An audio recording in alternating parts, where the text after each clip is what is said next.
গল্প প্রণয়নী। প্রণয় সিজন 2। লেখনীতে নুসরাত সুলতানা সেজুতি। সম্পূর্ণ গল্প। আমার আপুর ভাসুর ছিলেন আমার দেখা পৃথিবীর সবচেয়ে অহংকারী ব্যক্তি, রুদ্র রওশন চৌধুরী, যার শিরায় শিরায় দম্ভ, মেজাজ প্রতিটি ধমনীর ফাঁকে। এমন একগুঁয়ে লোক আমি দুটি দেখিনি।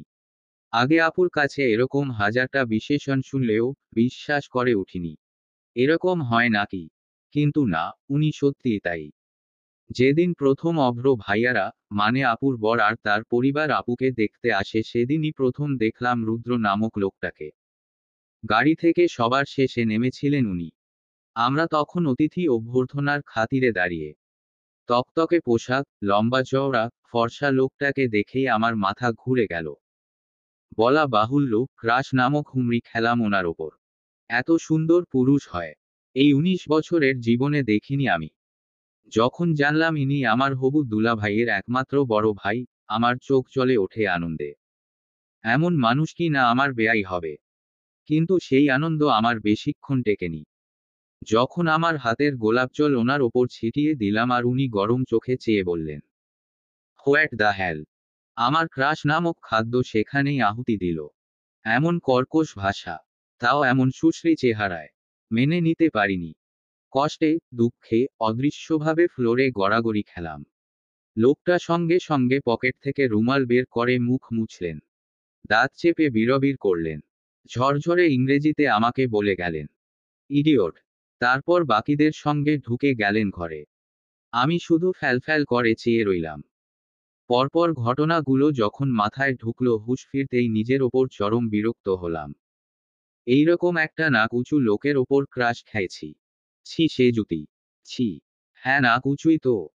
সামান্য গোলাপ জলের ছিটেতে যার গা জ্বলে উঠল, তাকে দেয়ার মতো এর থেকে সুন্দর বিশেষণ খুঁজে পাইনি। এরপরে ঘটল আরেক ঘটনা। মেহমানদের সামনে আম্মু আমাকেই দিয়েছিলেন নাস্তা পরিবেশনের দায়িত্ব। আপু তখন শাড়ি, চুড়ি পরে এক হাত ঘোমটা দিয়ে সোফায় বসে। ওর শ্বশুর বাড়ির লোক বলতে শুধু ওর শাশুড়ি আর ওর ভাসুর। একটা কথা না বললেই নয়, অভ্র ভাইয়ার সাথে এই লোকের আদ্যোপান্ত মিল নেই। অভ্র ভাইয়া, ওনার মা দুজনেই ভীষণ হাসিখুশি আর মিশুকে। সেখানে ওনার বড় ভাই প্রচণ্ড গম্ভীর। আসার পর থেকে এক টুকরো হাসি আমি ওনার ঠোঁটে দেখিনি। না আলাপ করানো সময়ও ছিল না। আপু আর ভাইয়ার লাভ ম্যারেজ। দীর্ঘদিন প্রেমের পরিণতি দিতে আজ বিয়ের দিনক্ষণ পাকা করা হবে। সেই খুশি একটু পরপর ঝলকে উঠছে ওদের চোখে মুখে। কিন্তু বিপত্তি বাঁধল আরেক জায়গায়। রুদ্র নামক হিংসুটে লোকটা তখন একটু দূরে দাঁড়িয়ে ফোনে কথা বলছেন। মূলত কল আশায় উঠে গেছিলেন উনি। আম্মু তখন আমাকে গুছিয়ে বললেন, যা তো সেজুতি, ওনাকে চাটা দিয়ে আয়। আমি বরাবরই বাধ্য মেয়ে। চায়ের কাপ তুলে গুটি গুটি পায়ে ওনার কাছে গেলাম। চায়ের কাপটাও বাড়িয়েছি কেবল, উনিও ধমকে উঠলেন কাউকে। আমার হাত কেঁপে উঠল। আর ব্যাস, গরম চা ফেলে দিলাম। কিছুটা মেঝেতে, কিছুটা গয়ে পড়ল ওনার হাতের ওপর। এরপর আর কি, ছোটখাটো বজ্র পড়ল বসার ঘরে। ভরকে তাকালেন উনি। কিরমির করে বললেন সেই তিনখানা শব্দ, হোয়াট দ্য হ্যাল! তারপর বললেন, দেখে কাজ করতে পারেন না? অন্ধ? চোখ থাকে কোথায়? আমি প্রথম দিকে ভীষণ অনুতপ্ত হয়েছিলাম। চা ফেলেছি, দোষ তো আমারই। কিন্তু ওনার তপ্ত কণ্ঠে সেই অনুশোচনা মাটি চাপা পড়েছে। এভাবে বলার কি আছে? আমি কি ইচ্ছে করে ফেলেছি? কোমর বেঁধে ঝগড়াটা ঠিক করে করতে পারিনি বাড়ির বয়স্কদের সামনে। শুধু মিনমিন করে বললাম, সরি। ওনার বিকৃত মুখভঙ্গি তখনও পাল্টালো না। চা পড়েছিল ওনার দামি ঘড়ির ওপর। হাতে পড়লে একটা কথা, ভাবতাম পুড়ে গেছে তাই এত হম্বিতম্বি। কিন্তু তা তো নয়। উনি একটু আগের মতোই টিস্যু দিয়ে ঘড়ি মুছতে মুছতে বাঁকা চোখে একবার আমার দিকে দেখলেন। দৃষ্টিতে কি ছিল আমি জানি না। অথচ আমার সমস্ত অঙ্গ প্রত্যঙ্গ ঠান্ডা হয়ে গেল। বাদামি আইরিশ দুটোতে কি মেশানো ছিল কে জানে। ওনার মা উঠে এলেন। আহ্লাদ করে ছেলেকে জিজ্ঞেস করলেন, দেখি দেখি কোথায় পুড়েছে? জ্বলছে নাকি? আর আমার আম্মু এক কাঠি ওপরে গিয়ে ধমকে উঠলেন আমায়। বললেন, এই সেজুতি, সমস্যা কি তোর? চা ফেলে দিলি কি করে? এই মেয়েটাও না, একটা কাজ যদি পারে। তুমি কিছু মনে করো না বাবা। মলম আনছি আমি। শেষটুকু রুদ্রকে খুব নরম কণ্ঠে বললেন আম্মু। সকলের সামনে আমার মা নিজতের জলাঞ্জলি দয়ে উঠতেও নিলেন মলম আনতে। তখনই লোকটা রাশভারী কণ্ঠে বললেন, দরকার নেই, আমার হাতে পড়েনি। তারপর আবহাওয়া শীতল হলো ফের। অভ্র ভাইয়া আর আপুর বিয়ের দিন ঠিক হলো। আন্টি মেয়ে দেখে পছন্দ করে আংটি অবধি পরিয়ে গেলেন।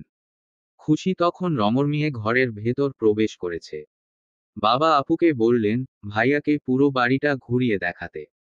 দেখানো তো ছুতো, আসলে ওদের আলাদাভাবে কথা বলতে দিয়েছে। আমি কি বুঝি না? সবে ইন্টার পাস করলে কি হবে? আমি সব বুঝি। আপু আর ভাইয়া আলগোছে উঠে গেল। আমাদের একতলা পাকা বাড়ি, বাবার পৈতৃক ভিটা। শুনেছি অনেক খাটুনির পর দাদামশাই উত্তরার মাটিতে এক খণ্ড জমি কিনতে সক্ষম হয়েছিলেন। তবে বাড়ি করার পর বেশি দিন থেকে যেতে পারেননি। পাড়ি জমালেন দূর দেশে। আম্মু আমাকে ইশারা করলেন খালি কাপ প্লেট নিয়ে যেতে। যখনই তুলতে যাব, আপুর হবু শাশুড়ি প্রশ্ন করলেন, তুমি কিসে পড়ছো সে জুটি? আমি ঘাড় বেঁকে তাকালাম। অনার্সে ভর্তি হয়েছি আন্টি। ক্লাস এখনো শুরু হয়নি। বাহ ভালো। কি এসেছিল রেজাল্ট? 484। ভালো পেয়েছো। কি নিয়ে পড়ছো তাহলে এখন? Fashion designing. কথাটা বলার সময় রুদ্র একবার ফোন থেকে দৃষ্টি তুলে আর চোখে তাকালেন। আন্টি হৈ হৈ করে বললেন, তাই? আমার রুদ্ররও তো ফ্যাশন নিয়ে ব্যবসা। আমি ঠোঁট গোল করে ও বোঝালাম। এরপর এটো কাপ প্লেট তুলে হাঁটা ধরলাম কিচেনে। পেছনে টের পেলাম বাবা, আম্মু, আন্টি এরা সবাই গল্প জুড়েছেন। আমার খুব চিন্তা হলো রুদ্র লোকটাকে নিয়ে। এই লোক কথা না বলে কিভাবে থাকে? একটা মানুষ কি করে পারে এরকম চুপচাপ থাকতে? আমি তো পারি না। একটুও না। কথা না বলতে পারলে আমার দম আটকে আসে। কষ্ট কষ্ট লাগে। একটা গ্লাস তুলে ট্যাপ ছেড়ে ধুতে নিয়েছি কেবল তখন টের পেলাম কেউ একজন পেছনে এসে দাঁড়ালো। আমি তৎক্ষণাৎ ঘুরে তাকালাম। প্রচণ্ড বিস্মিত হলাম ওনাকে দেখে। উনি টানটান হয়ে দাঁড়িয়ে আমাকে বললেন, ছাদে চলুন। বললেন না হুকুম করলেন ঠিক বোঝা গেল না। আমি চোখ পিটপিট করে চেষ্টা করলাম বুঝতে। তখনই বাবা পেছনে থেকে জানালেন, সেজুতি, রুদ্র আমাদের ছাদ দেখতে চাচ্ছে, তুমি একটু নিয়ে যাও। আমি মাথা কাত করলাম। কোমর থেকে ওড়নার প্যাচ ছাড়িয়ে বললাম, আসুন। পা বাড়ালাম ওনার সামনে। তবে স্পষ্ট টের পাচ্ছি ওনার জুতোর শব্দ। গটগট করছে সিঁড়িতে। ছাদে আসার পর উনি গিয়ে রেলিং ঘেঁষে দাঁড়ালেন। নিচে তাকালেন, আশপাশ দেখলেন। এরপর ঘুরে তাকালেন আমার দিকে। পিঠে ঠেস দিয়ে পকেটে দুহাত গুজে বললেন, আপনার নামের মানে কি? থেমে থেমে বললাম, সসন্ধ্যা প্রদীপ। নামের সঙ্গে তো আপনার কোনো মিল নেই। আমি থমকে বললাম, কেন? উনি জবাব না দিয়ে পাল্টা প্রশ্ন ছুড়লেন, কে রেখেছে নাম? বাবা। পাল্টে অন্য কিছু রাখতে বলবেন। যেটাতে আপনাকে মানায় না সেটা অহেতুক। কি অপমান! ভাবা যায়। আমার খুব বলতে ইচ্ছে করলো, আমার যা ইচ্ছে নাম হোক তাতে আপনার কি? কিন্তু মুখ ফুটে বের হলো না। বাড়িতে আসা মেহমানদের সঙ্গে অভদ্রতা করব এ আমি স্বপ্নেও ভাবি না। চুপচাপ হজম করলাম। ঠিক তখন ছাদে হাজির হলো আপু আর ভাইয়া। হাসতে হাসতে এসেছিলেন দুজন। রুদ্রকে দেখতেই অভ্র ভাইয়ার হাসিটা দপ করে নিভে গিয়ে মুখ চোরের মতো হয়ে গেল। কেলিয়ে রাখা দাঁতগুলো ঢুকে গেল ঠোঁটের গহ্বরে। আপুকে পেছনে ফেলে দ্রুত গিয়ে ভাইয়ের পাশে দাঁড়ালেন। অবাক অবাক কণ্ঠে বললেন, ভাই, তুমি ছাদে? উনি শুধু বললেন, হ্যাঁ। আপু আগ বাড়িয়ে সুধাল, আমাদের এই ছোট বাড়ি কেমন লেগেছে ভাইয়া? আমিও উত্তর জানতে ওনার দিকে তাকালাম। উনি একদম আমার দিকে চেয়ে থেকেই বললেন, ভীষণ সুন্দর। আমার কেমন যেন লাগলো। ওনার দৃষ্টি, ওনার কণ্ঠ অন্য রকম। চট করে চোখ ফিরিয়ে আপুকে বললাম, নিচে যাই। অভ্র ভাইয়া আটকে দিয়ে বললেন, আরে কোথায় যাবে? একমাত্র শালি আমার, আলাপ করি ঠিকঠাক। আমি মৃদু হাসলাম ভাইয়ার দিক তাকিয়ে। তখনও স্পষ্ট বুঝতে পারছি রুদ্র আমাকেই দেখছেন। না তাকালেও আমার গলা শুকিয়ে এলো। এভাবে কি দেখছেন উনি? সবকিছুর পাট চুকিয়ে ভাইয়ারা যখন বাড়ি ফিরবেন আমি তখন দরজা ঘেঁষে দাঁড়িয়ে। সবাই সবার থেকে বিদায় নিচ্ছে যখন হঠাৎই রুদ্র এসে পাশে দাঁড়ালেন আমার। ওনার উপস্থিতি টের পেয়ে আমি চোখ তুলে তাকালাম। উনি খানিকক্ষণ চেয়ে রইলেন। অনর সেই চাউনি। এরপর আরেকটু এগিয়ে এলেন। আমার কৌতূহল হলো, উনি এমন করছেন কেন? পরপর হাতের মুঠোয় ওনার হাতের স্পর্শ পেলাম। উনি চলে গেলেন। ওনাদের গাড়িটাও চলে গেল। শুধু আমি মুঠোতে কাগজের টুকরো নিয়ে মূর্তি বনে দাঁড়িয়ে। হুঁশে ফিরলে মুঠোর কাগজ সামনে ধরলাম চোখের। সারা শরীর অকারণে কাঁপছিল আমার। কাগজ নয়, দলিত মথিত টিস্যু। ভাঁজ খুলতেই লেখা দেখলাম, সেজুতি নয়, আপনার নাম হওয়া উচিত জোনাকি পোকা। যারা অন্ধকারে টিমটিম আলো দেয়, যার নরম রশ্মি দেখলে অন্তঃস্থল জুড়িয়ে যায় শীতলতায়, গেথে যায় দৃষ্টিতে, ঢুকে যায় মস্তিষ্কে। এই যেমন আমার হলো আজ। কেন হলো, আছে উত্তর। আমি বিয়ে করব। শোনিত কণ্ঠস্বরের হঠাৎ কথাটায় চমকে তাকালো সকলে। অভ্রর সদ্য মুখে নেয়া পানিটুকু ঠেলে বেরিয়ে আসতে চাইল। রেহানা অবাক চোখে ঘাড় ফেরালেন। নিশ্চিত হতে শুধালেন, কি বললে? রুদ্র পায়ের ওপর পা তুলে সোফায় বসে। দুজন মানুষের এই বিস্ময় হাবুডুবু খাওয়া চেহারা তার ওপর কোনো প্রভাবই ফেলল না। আগের মতোই উদ্বেগহীন বলল, আমি বিয়ে করতে চাইছি। অভ্র তাড়াহুড়ো পায়ে রুদ্রর সামনে এসে দাঁড়ালো। গোল গোল চোখ মেলে অবলোকন করল রুদ্রর নিরেট, ফর্সা মুখ। তার এই ভাইটাকে বোঝার ক্ষমতা আল্লাহ তাকে দেয়নি। কষ্টিপাথরে মাথা ঠুকে মরে গেলেও কোনো দিনে কৌশল রপ্ত হবেও না। কিন্তু চেষ্টা করতে ক্ষতি কি? এই যে তার ভাই, রুদ্র রওশন চৌধুরী, যে কিনা বিয়ে করবে না বলে একদিন বাড়িতে এক দফা ভাঙচুর করেছিল। কারণ বিয়ে মানে সময় নষ্ট, ফোকাস লস। সেও আজ বিয়ের জন্যে রাজি। যে বিয়ে করতে চায়। সম্ভব। মুখের সামনে হাঁ করে আছিস কেন? রুদ্রর গম্ভীর কণ্ঠে নড়েচড়ে উঠল অভ্র। খানিক থতমত খেয়ে সোজা হয়ে দাঁড়ালো। রয় সয় সুধাল, সত্যি তুমি বিয়ে করবে ভাই? মিথ্যে বিয়ে করা যায়? রুদ্র সরু চাউনিতে অভ্র কাচুমাচু করে বলল, তুমি তো বিয়ে করতে চাওনি। তোমার চিরকুমার থাকার সিদ্ধান্তের জন্যেই তো মা আগে আমার বিয়েটা ঠিক করলেন। রেহানা ধাক্কাটা এতক্ষণে সামলে উঠেছেন। অভ্রর কথায় তাল টেনে বললেন, তো আর কি করব? আরিশার তো বিয়ে ঠিক করছিল ওর বাবা, তুই এমন কান্নাকাটি জুড়লি এসে আমিই না বাধ্য হলাম। না হলে কোনো দিন দেখেছিস, বড় ভাইয়ের আগে ছোট ভাইয়ের বিয়ে হয়? অবশ্য হয়, যেসব বড় ভাইরা আমার এই একগুঁয়ে ছেলের মতো হবে, সেখানে সব সম্ভব। রুদ্রমুখ থেকে বর্গীয় শব্দ করে বলল, এত কথা বলছো কেন মা? আগে বিয়ে করতে চাইনি, এখন চাইছি। বিয়ে দিলেই তো হচ্ছে। রুদ্র যতটা সহজ, সাবলীল ভাষায় বলল, ততটাই অবাক হলেন রেহানা। ছেলের সোজাসাপটা কথায় একটু অপ্রস্তুতিতে পড়লেন। মনে মনে জিভ কাটলেন ওর বেহায়াপনায়। বিয়ে করবে না বলে স্লোগান তুলে ফেলা ছেলে এখন এইভাবে ঠোঁট কাটার মতো কথা বলছে। হা কপাল! এদের কি লজ্জা শরম বলতে আল্লাহ কিচ্ছু দিল না। অভ্র সব কিছু ভুলে গেল। নিমিষে হৈ হৈ করে প্রস্তাব রাখল, তাহলে মা ভাইয়ের জন্যে মেয়ে দেখা শুরু করি। রেহান দম ফেলে বললেন, সে তো করতেই হবে। অভ্র চকচকে চোখমুখ নিয়ে রুদ্রর পাশে বসল। আনন্দে উচ্ছ্বসিত হয়ে বলল, বলো ভাই, তোমার কেমন মেয়ে পছন্দ? ফর্সা, শ্যামলা? না না, তুমি ফর্সা মানে তোমার বউকে হতে হবে ধবধবে সাদা। আচ্ছা তাহলে কি লম্বা মেয়ে, নাকি খাটো? তুমি আমাকে বিস্তারিত বোঝাও, চোখ নাক ঠোঁট কেমন হবে? বড় নাকি তোর ছোট শালির মতন?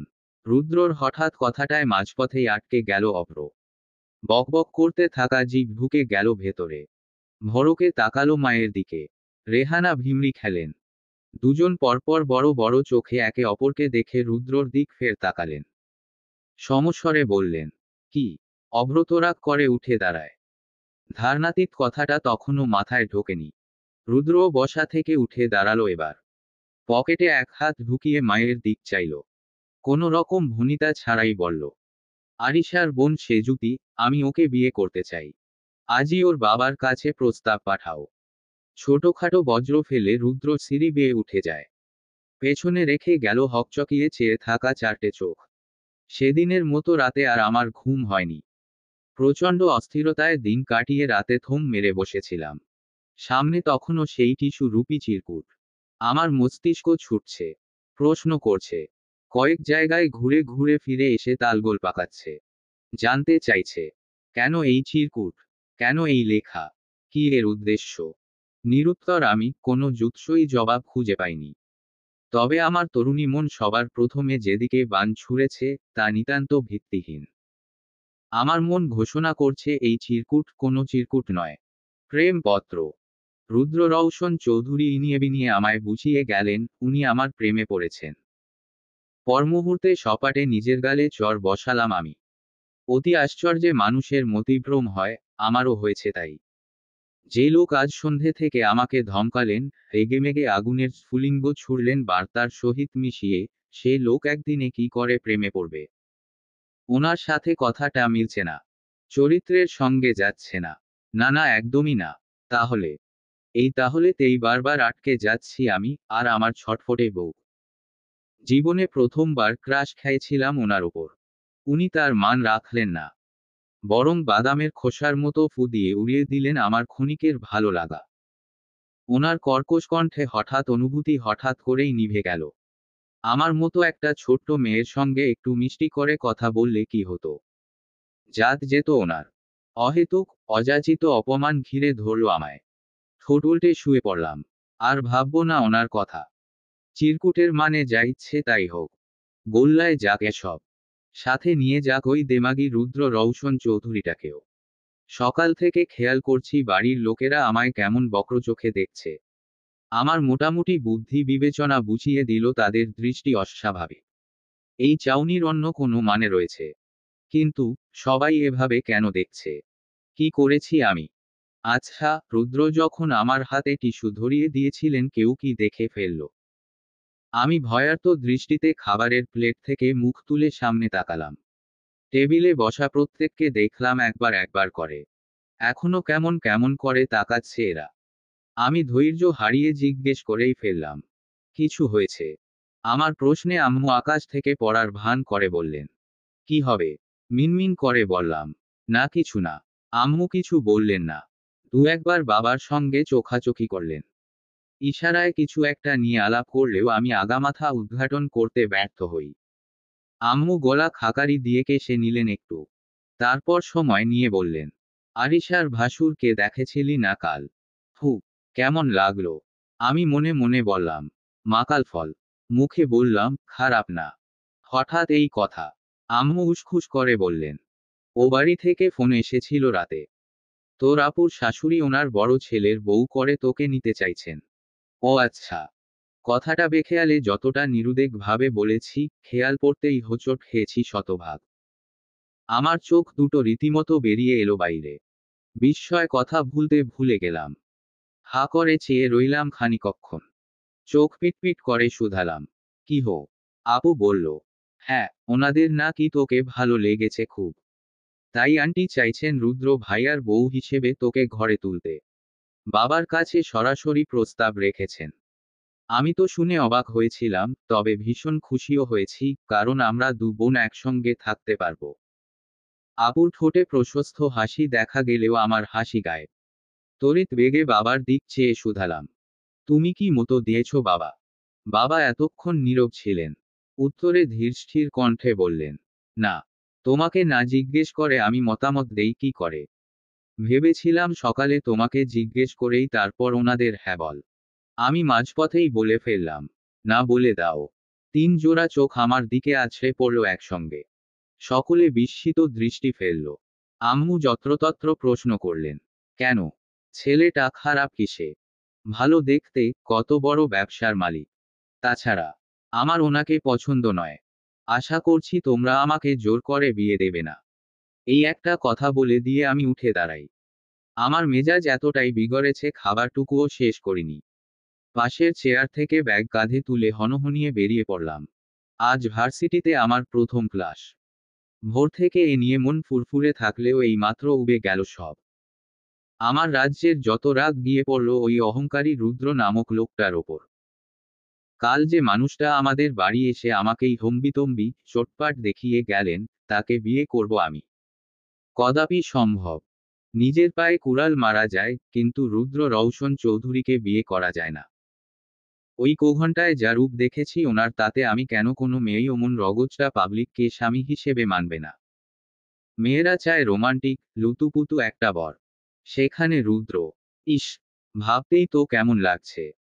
হোক সুন্দর, হোক আমার ব্যর্থ ক্রাশ, তাই বলে ড্যাং ড্যাং করে ওনাকে বিয়ে করতে যাব, এমন খ্যাপাটে পাগল আমি নই। আচ্ছা, হঠাৎ ওনার সঙ্গে আমার বিয়ের কথা কেন উঠল? এটা কি শুধুই ওনার মায়ের ইচ্ছে? নাকি? আমি হাঁটা থেকে থমকে দাঁড়ালাম, পরক্ষণে নিজেই নিজেকে বোঝালাম। না সেজুতি, ওরকম মানুষের বউ হিসেবে তোকে মানাবে না। বিশ্রী লাগবে, ভীষণ বিশ্রী। মেয়েটা তোমার অনেক ছোট। একদম বরাবর 10 বছরের। রুদ্র ল্যাপটপ থেকে চোখ ওঠাল। তো, রেহানা কিছু বললেন না। আসলে কি বলবেন ভেবে পেলেন না। সেজুতির বাবা ফোন করে বিনয়ী কণ্ঠে জানালেন, সেজুতি প্রস্তাবখানা সম্পূর্ণ নাকচ করে দিয়েছে। মেয়ের অমতে বিয়ে কি করে দেবেন? কথার পিঠে রেহানা উত্তর দিতে পারেননি। ফোনের লাইন কেটে ঝিম মেরে ভাবছিলেন, ছেলেকে কি বলবো। মায়ের ভাবুক মুখভঙ্গি রুদ্রর ঈগল চোখে ঠিক ধরা পড়ল। তীক্ষ্ণ দৃষ্টি বুলিয়ে জিজ্ঞেস করল, ফোন করেছিলে? রেহানা খানিক নড়েচড়ে উঠলেন। জিভ দিয়ে ঠোঁট চেটে বললেন, হু, হ্যাঁ করেছিলাম। রুদ্র সজাগ হয়ে তাকায়। ল্যাপটপ বন্ধ করে মনোযোগ সমেত শুধায়, কি বললেন ওনারা? রেহানা মহাবিপদে পড়লেন যেন। স্বামীর মৃত্যুর পর ছেলে দুটোকে নিজ হাতে মানুষ করলেও দুটো তৈরি হয়েছে দুপ্রান্তের মতন। অভ্রচঞ্চল, চটপটে। রুদ্র ততটাই গম্ভীর, চুপচাপ। সব থেকে বড় কথা, ছুরির ডগায় ছেলের মেজাজ। শেষ 2 বছর ধরে এই ছেলেকে বিয়ে কর বলে হেদিয়ে মরলেন। মুখে ফেনা তুলে ফেললেন। কিন্তু কোনো রকম ভ্রুক্ষেপ দেখা গেল না। বরং একবার রেহানা যেচে এক সুন্দরী মেয়েকে পছন্দ করলেন। পাত্রীপক্ষ বাড়িতে ডাকলেন। ভাবলেন, ছেলে মেয়ের আলাপ হলে রুদ্র রাজি না হয়ে যাবে কোথায়। সব ঠিকঠাক ছিল।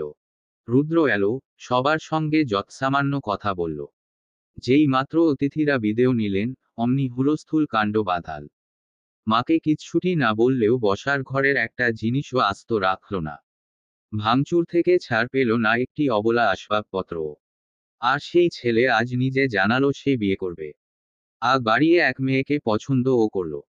এখন ওর মুখের ওপর রেহানা কি করে বলবেন যে মেয়ে রাজি নয়? সে তোকে বিয়ে করবে না। রেহানার দুঃখ হলো। মন ভারী লাগলো। মাকে অনেকক্ষণ চুপ দেখে রুদ্র খেই হারালো মেজাজের। ভ্রু কুঁচকে বলল, হয়েছে কি বলবে? রেহানা মুখ কালো করে তাকালেন। থেমে থেমে বললেন, বিয়ে হবে না। রুদ্রর ভ্রু বেঁকে গেল আরো। কেন? সেজুতি মানা করে দিয়েছে। রুদ্রর কপাল শিথিল হয়। ভ্রু ফিরে আসে আগের জায়গায়। চোয়াল ফুটে উঠল। শক্ত গাল হয়ে ওঠে অভঙ্গুর। রেহানা দুঃখভারাক্রান্ত মন নিয়ে দুপা এগিয়ে এলেন। ছেলেকে সান্ত্বনা দিতে বললেন, তোমার ওর থেকেও সুন্দর মেয়ের সঙ্গে বিয়ে হবে বাবা। ছাড়ো ওসব। রুদ্র জবাব দিল না, টু শব্দ অবধি করল না। চুপ করে বসে রইল। রেহানা হতাশ হয়ে ঘর ত্যাগ করলেন। রুদ্র তখনও কাউচে বসে। কটমট করছে চোয়াল, পিষে এসছে দাঁত। রুদ্র রওশন চৌধুরীকে রিজেক্ট করার দুঃসাহস দেখালেন সেজুতি। বিয়ে করলে তো আপনাকেই করব, পারলে ঠেকান। মধ্য দুপুর।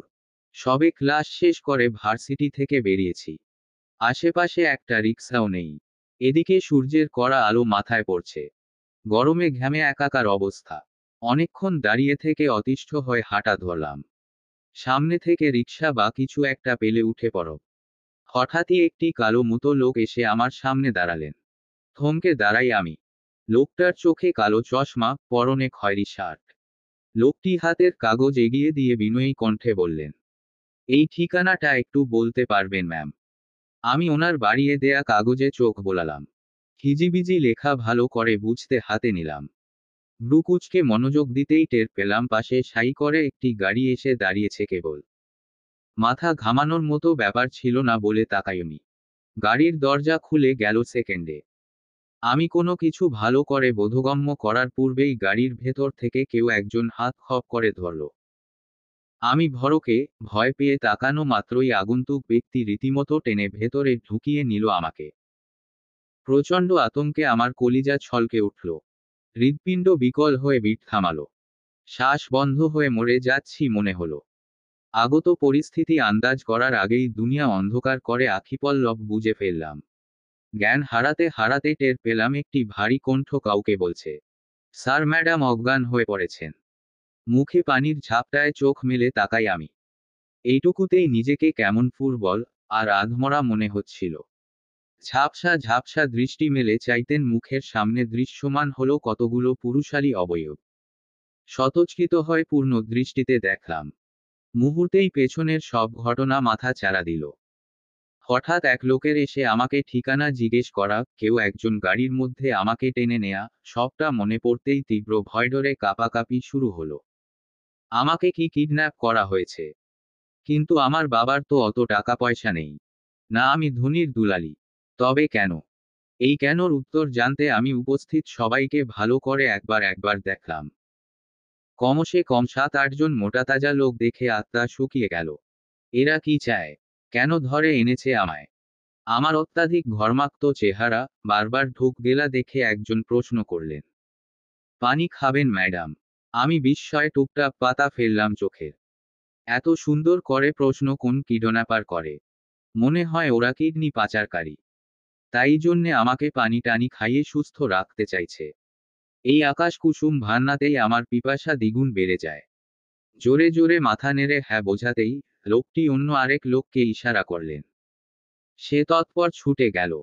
মিনিটের মাথায় হাতে করে নিয়ে এলো এক বোতল সাদা মিনারেল ওয়াটার। রীতিমতো বোতলের ছিপি খুলে হাতে দিল আমার। কম্পিত হস্তে বোতল ধরেই চুমুক বসালাম। ঢকঢক করে খেয়ে নিলাম প্রায় অর্ধেকটা। লম্বা শ্বাস ফেলে মুখ মুছে ফের ওনাদের দিকে চোখ দিলাম। একটু ধাতস্থ হয়ে ভীত কণ্ঠে শুধালাম, আমাকে এখানে কেন এনেছেন? অন্য এক লোক উত্তর দিল, দরকার ছিল ম্যাডাম। আপনার শরীর এখন কেমন লাগছে? ফুরবল লাগছে না তো? আমার ভারী মেজাজ খারাপ হলো এই লোকের উত্থলানো দরদ দেখে। মানে তোরা হার্ট অ্যাটাক করার মতো করে অপহরণ করে এনে এখন জিজ্ঞেস করছিস কেমন লাগছে? যা ঝটকা খেয়েছি তাতে তো আমি মরেও যেতে পারতাম। আমি তিরিক্ষ মেজাজে ভয়ডর ক্ষণিকের জন্যে ভুলে যাই। সরাসরি প্রশ্ন করলাম, কি চাই আপনাদের? কত টাকা চাইবেন আমার বাবার কাছে? এই মুহূর্তে আমি চেয়ারে বসে। বাকি লোকগুলো আমার চারপাশ ঘিরে। প্রশ্নটায় একে অন্যের মুখ চাওয়াচাওয়ি করলেন। তন্মধ্যে একজন বললেন, টাকার জন্যে তো আপনাকে আনা হয়নি ম্যাডাম। আমি ভ্রু কুঁচকে ফেললাম। টাকার জন্যে আনা না হলে কি আমার চেহারা দেখতে এনেছে? তৎক্ষণাৎ একটু আগের কিডনি পাচারের কথাটাই ফের মাথা চাড়া দিল। ইয়া আল্লাহ! এর মানে সত্যিই এরা আমার কিডনি নিয়ে নেবে। ভয়ে আমার হাঁটু থরথর করে কাঁপাকাঁপি শুরু করল। কাঁপা কণ্ঠে বললাম, তাহলে ককেন এনেছেন? স্যারের অর্ডার ম্যাডাম। আমার সবে সবে শিথিল হওয়া কপাল পুনরায় বেঁকে বসে। কোন স্যার? অন্য একজন লোক বিনয়ী অথচ মোটা কণ্ঠে বললেন, ম্যাডাম আপনি একটু চুপ করে বসুন। স্যার এক্ষুনি এসে পড়বেন। আরে হো! কথাটুকু সম্পূর্ণ না করে নিজেই থেমে যাই। ডুব দিলাম গভীর ভাবনায়। এদের কোন স্যার আমাকে তুলে আনতে বলেছে, সেই কৌতূহলে সব ভুলে চুপচাপ বসে রইলাম। চোখ বোলালাম চারপাশে, দুটো সোফা, একটা চেয়ার আর দুটো ফুলদানি, একটা ড্রেসিং টেবিল, এছাড়া ঘরে আর কিছু নেই। দেয়ালগুলোও পুরনো। জায়গা জায়গা থেকে রং খসে পড়ছে। আমি ঠিক কোথায়, কিছুতেই বুঝে উঠতে পারলাম না। তখনই বাইরে থেকে একটি রাশভারী কণ্ঠ ভেসে এলো। মেহবুব স্যার এসছেন। মেহবুব নাম যার তিনি দৌড়ে গেলেন দরজার কাছে। ছিটকিনি টানলেন দ্রুত হাতে। আমি মেহবুব লোকটার পেটের ফাঁক দিয়ে উকিঝুঁকি দেওয়ার চেষ্টা করছিলাম। কণ্ঠস্বর কেমন শোনা শোনা লেগেছে। তাছাড়া স্যারটাকেই, যে আমার মতো এমন অসহায়, অবলা মেয়েকে অপহরণ করাল। কি আছে আমার কাছে? আমার ব্যাগ হাতালে 10 টাকার 6টা নোট ছাড়া কিচ্ছু পাওয়া যাবে না। ঠিক সে সময় দৃশ্যমান হলো নাম না জানা স্যারের চাঁদ বদন। আমি বেখেয়ালে তাকিয়ে চোখ নামালেও সজাগ হলাম নিমিষে। চট করে মাথা তুলে ফের তাকালাম। চোখের সামনে পরিচিত সেই মুখখানি দেখতেই সমগ্র শরীর হিম হয়ে এলো। রুদ্র রওশন চৌধুরী। উনি কিডন্যাপও করিয়েছেন আমাকে। ভাবতেই আমার মাথা ঘুরতে শুরু করে। উনি দরজা ছেড়ে এসে ভেতরে ঢুকলেন। হাতে শপিং ব্যাগ। কিছু বলতেও হলো না, ঘরের লোকগুলো সবাই একে একে আলগোছে বেরিয়ে গেল। রুদ্র দরজা লাগালেন। উপর নিচ দুটো ছিটকিনি লাগালেন। এগিয়ে এলেন আমার দিকে। ওনার প্রত্যেকটা শব্দযুক্ত কদম অন্তরাত্মা কাঁপিয়ে তুলছিল আমার। সকালবেলা ওনাকে রিজেক্ট করার ফল যে এইসব কিছু, বুঝতে খুব বেশি দেরি হলো না। এখন কি উনি প্রতিশোধ তুলবেন? উনি আর একটু কাছাকাছি আসতেই আমি তোরাক করে উঠে দাঁড়ালাম। লাফিয়ে গেলাম রুমের এক কোণে।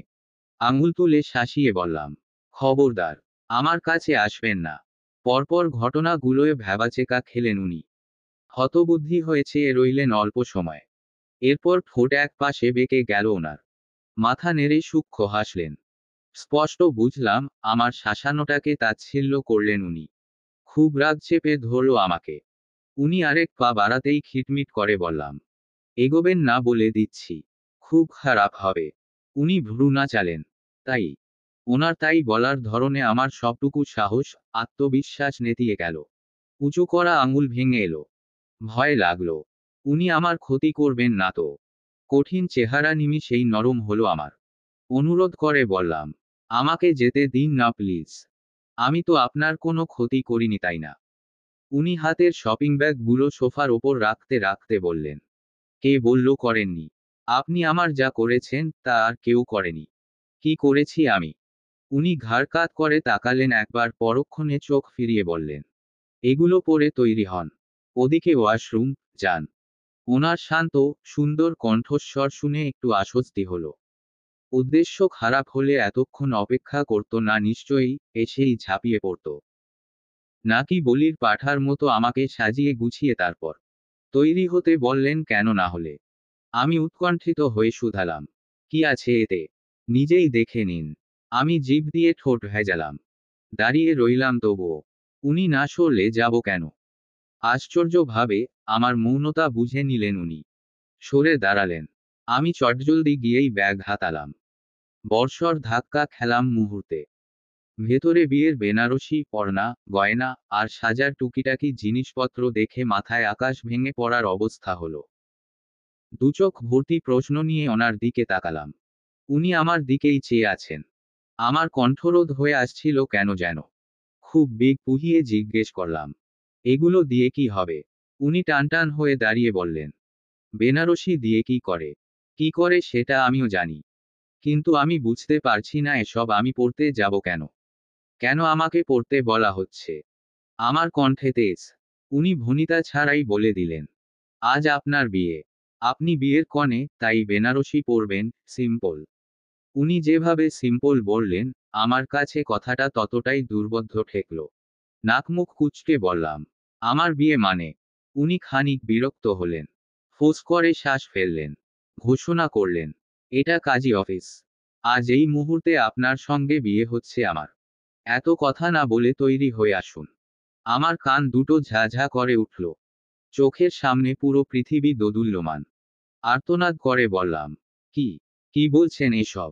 আমি আপনাকে বিয়ে করব না। এতক্ষণ শান্ত থাকা মানুষটা নিমিষেই হারিয়ে গেলেন। তপ্ত, জ্বলন্ত চোখে চাইলেন আমার দিকে।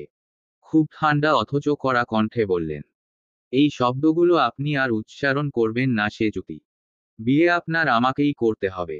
আমি নিভে যাইনি। উল্টে তেতে বললাম, মগের মুল্লুক নাকি? আপনি যা বলবেন তাই হবে। এটা আমার লাইফ, আমি বুঝব।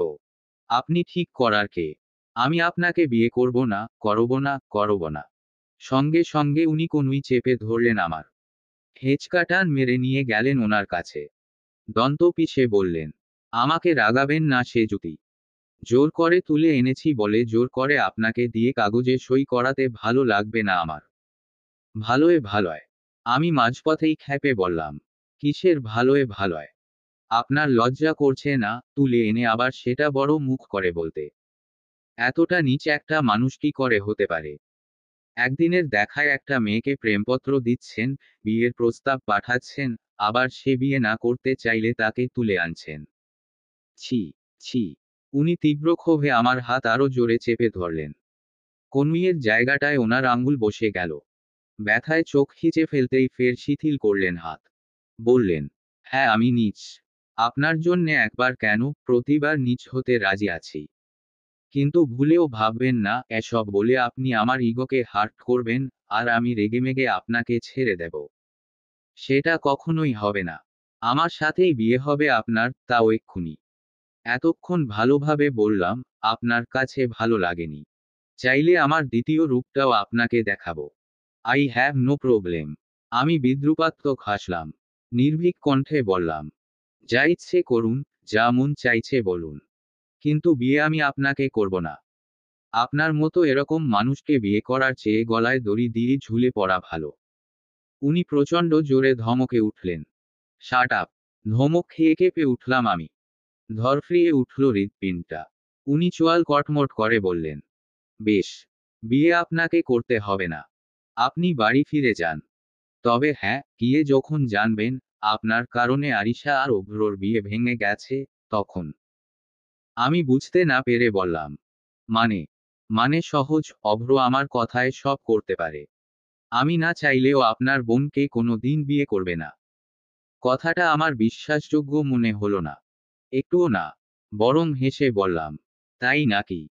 মানুষকে বোকা বানানোর আর কি কি পদ্ধতি আপনার রপ্ত আছে মিস্টার রুদ্র রওশন চৌধুরী? থাকলে সেগুলো অ্যাপ্লাই করতে পারেন, তবে আমি আপনার কথায় ভুলছি না ফর শিওর। উনি সূক্ষ্ম হেসে বললেন, গ্রেট। রুদ্র রওশন চৌধুরীর স্ত্রীর মধ্যে এরকম অ্যাটিটিউড না থাকলে চলে। Actually I think we are made for each other. আমি বিরক্ত হয়ে অন্যদিকে মুখ ঘোরাতেই উনি বললেন, আমি মিথ্যে বলিনি মিস সেজুতি। প্রমাণ চাই। Wait a second. উনি পকেট থেকে ফোন বের করলেন। আমি চোখে চাইলাম। উনি অভ্র ভাইয়ার নম্বরে ডায়াল করে লাউডে দিলেন। রিং হচ্ছিল। দুবারের মাথায় রিসিভ করলেন ভাইয়া। কিছু বলার আগেই রুদ্র গম্ভীর গলায় বললেন, অভ্র, তুই আমাকে ভালোবাসিস? ওপাশ থেকে ফতাফত উত্তর এলো, অবশ্যই ভাই। আমার থেকেও বেশি। কি করতে পারবি আমার জন্যে? তুমি যা বলবে। ভেবে দেখ, যদি কিছু চাই দিতে পারবি। কেন পারবো না? তুমি আমার প্রাণ চাইলেও আমি রাজি। বলেই দেখো। রুদ্র আমার দিক চেয়ে চেয়ে কথা বলছিলেন। অভ্র ভাইয়ের কথায় চিবুক শক্ত করে বললেন, আরিশার সঙ্গে তোর বিয়ে হোক আমি চাই না। এই মুহূর্তে বিয়েটা ভেঙে দিবি তুই। ওপাশে ক্ষণিকের নীরবতা। অভ্র ভাইয়া থমকে রইলেন। খানিকক্ষণ পর বললেন, কিছু হয়েছে ভাই? রুদ্র আমার দিক চেয়ে থেকে বললেন, কিছু হয়নি। তুই বিয়ে ভেঙে দে। অভ্র ভাইয়া একটু চুপ থেকে বললেন, ওকে ভাই। তুমি যা চাইবে তাই। এটুকু শুনতাই আমার পায়ের নিচে জমি কেঁপে উঠল। সত্যি সত্যি অভ্র ভাইয়া মেনে নিলেন। ঠিক শুনলাম আমি। এ কেমন ভালোবাসা ওনার! এ অবধি ওনার সঙ্গে আমার বহুবার ফোনে কথা হয়েছিল। দেখা হলো সেদিন। যখনই কথা বলতাম ভাইয়ার জিভের ডগায় আপুর কথা থাকতো। মনে হতো আপুই তার সব। অথচ সেই মানুষটিই ভাইয়ের জন্যে নিজের ভালোবাসার মানুষকে। আমার তাৎক্ষণিক আপুর চেহারাটা মনে পড়ল। বিয়ে ভেঙে গেলে ও সবার কাছে ছোট হয়ে যাবে। আমি তো দেখেছি কিভাবে ও বাবাকে রাজি করিয়েছিল। আপুর তো বিয়ে ঠিক হয়েছিল অন্য জায়গায়। কত অনুরোধ, কত কিছু সামলে শেষমেশ বাবা আম্মু মেনে নিলেন। এ নিয়ে কথাও কম শুনতে হয়নি। সব থেকে বড় কথা, আপু ভয়ানক কষ্ট পাবে। সইতে পারবে না। সামনের দিনগুলো আমি স্পষ্ট দেখছি যেন আপু আমার সামনে বসে বসে কাঁদছে। অভ্র ভাইয়ের শোকে হাহুতাশ করছে। ধুকে ধুকে মরছে। না না, আমার জন্যে আপুকে কষ্ট পেতে আমি দেব না। কিছুতেই না। আমি এলোমেলো মস্তিষ্ক নিয়ে রুদ্রর দিকে তাকালাম। ফোনের লাইনে তখনও অভ্র ভাইয়া হ্যালো হ্যালো করছেন। রুদ্র নিশ্চুপ হয়ে আমার দিকে তাকিয়ে। চিকন বাদামি চোখগুলোকে আমার সবথেকে নিকৃষ্ট চাউনি বলে মনে হলো। ঠোঁট কামড়ে জবাব দিলাম, আমি রাজি। রুদ্রর অধৈর্যগল বেঁকে গেল ফের। হাসলেন উনি। বিজয়ের হাসি। কুৎসিত হাসিটায় গা জ্বলে উঠল আমার। চোখ ফিরিয়ে নিলাম। উনি অভ্র ভাইয়াকে তুষ্ট কণ্ঠে বললেন, থাক, বিয়ে ভাঙার দরকার নেই। মজা করছিলাম তোর সঙ্গে। অভ্র ভাইয়া হয়তো অবাক হয়েছেন। কথা বললেন না অনেকক্ষণ। এরকম লোক মজা করবেন? আসলেই এ কথা কি মানানসই? শেষে প্রাণ ফিরে পাওয়ার মতো করে শ্বাস টেনে বললেন, সত্যি বলছো ভাই? হু, যাক, আমি তো ভয় পেয়ে গেছিলাম। তুমি তো জানো তুমি চাইলে আমি আমার প্রাণটাও দিতে পারবো। রাখছি এখন। রুদ্র লাইন কাটলেন। দৃষ্টি তখনও আমার দিকে। ফোন কান থেকে নামিয়ে আমাকে ভ্রু উঁচিয়ে বললেন, দাঁড়িয়ে আছেন কেন? তৈরি হন। আমি অপেক্ষা করছি। বুকে পাথর আর মনের মধ্যে ওনার প্রতি অঢেল ঘৃণা চেপে আমি ব্যাগগুলো সমেত ওয়াশরুমে ঢুকলাম। কাঁদতে কাঁদতে শাড়ি জোড়ালাম গায়ে। ভারী শাড়িতে দ্বিগুণ ফুলে উঠলাম যেন। মনে মনে ঘোষণা করলাম, এই লোকটাকে আমি কোনো দিন ক্ষমা করব না। দরজা খুলতেই দেখলাম রুদ্র সোফায় বসে। এক পায়ের ওপর তোলা অন্য পা ধীরে ধীরে নাড়াচ্ছেন। ফোন ঘাঁটছেন মনের সুখে। ইচ্ছে করছিল পাশের চেয়ারটা তুলে মাথায় মেরে দেই। থমথমে মুখ, ভেজা চোখ নিয়ে আমি বাইরে এলাম। শব্দ পেয়ে উনি চোখ তুললেন। চেয়েই থাকলেই কয়েক পল। ওনার দৃষ্টিতে মুগ্ধতা ঝড়ো করে পড়লেও আমার সেই মুগ্ধতার প্রতি অনুভূতি জাগেনি। হ্যাঁ, অস্বস্তি হয়েছিল, ভীষণ অস্বস্তি। রুদ্র উঠে এসে কাছে দাঁড়ালেন। ঠিক আমার সম্মুখে।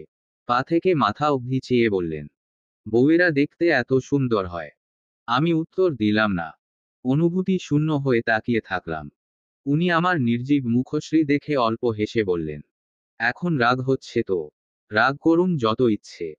যখন এই আমিটাকে আপনাকে পুরোপুরি জানবেন, কথা দিচ্ছি আপনার সব রাগ ক্ষোভ উবে যাবে। আর শূন্য হৃদয় পূর্ণ হবে আমার প্রতি ভালোবাসায়। বুঝলেন, আমার প্রণয়নী। এই সুন্দর কথাটাও আমার ওপর প্রভাব ফেলেনি।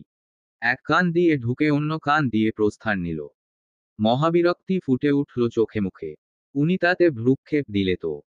খপ করে আমার হাত চেপে ধরে হাঁটা ধরলেন। যেতে যেতে বলছিলেন, এই সুন্দর বউটাকে সারা জীবনের জন্যে নিজের করার সময় এসছে। উদাস মনে কাবিননামায় সই করেছি আমি।